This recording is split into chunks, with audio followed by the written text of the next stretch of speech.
Hello fun and learning student of class 9.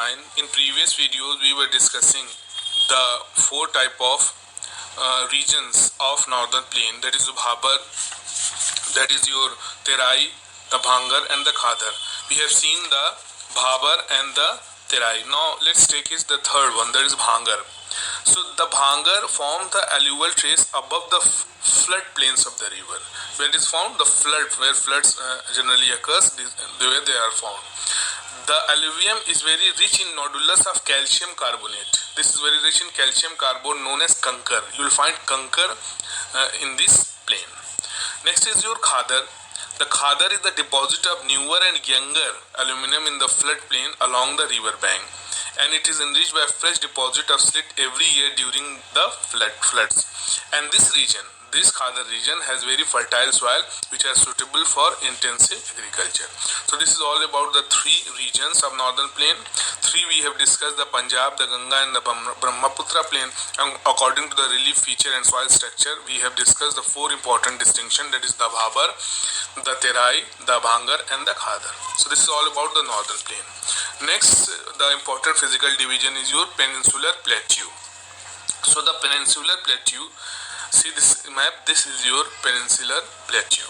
The peninsular plateau lies toward the south of the northern plains of India. That we have discussed, it is toward the south of the northern plains of India, and it is one of the oldest landmass on the surface of the earth.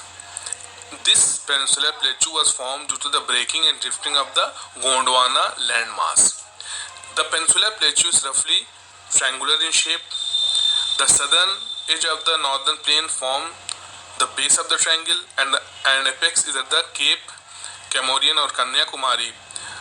This plateau has rounded hills separated by broad and shallow river valleys, and the elevation varies of this plateau from 300 meter to 900 meter above sea level, and the general slope is from the west to east.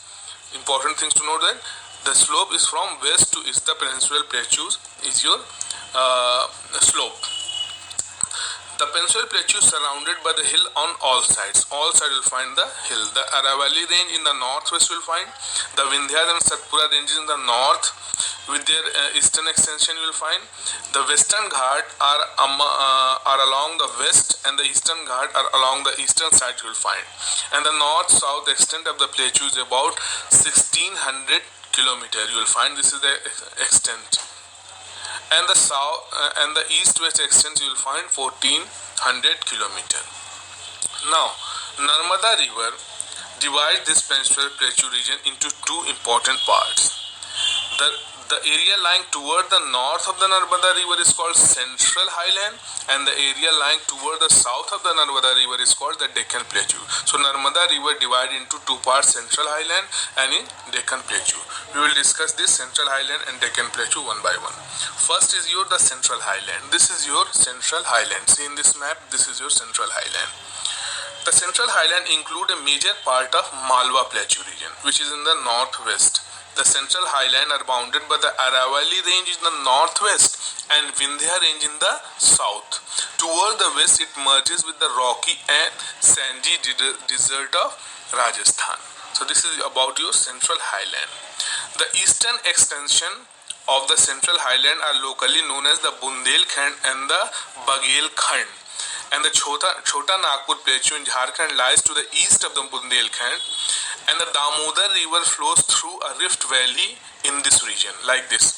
The Rajmahal Hill from the eastern end of the Chota Nagpur Plateau and the Central Highland are wider. This is the characteristic, are wider in the west and narrower in the east. So this is all about the Central Highland. In next video we will discuss the Deccan Plateau characteristic of it. So thank you friends, thank you very much.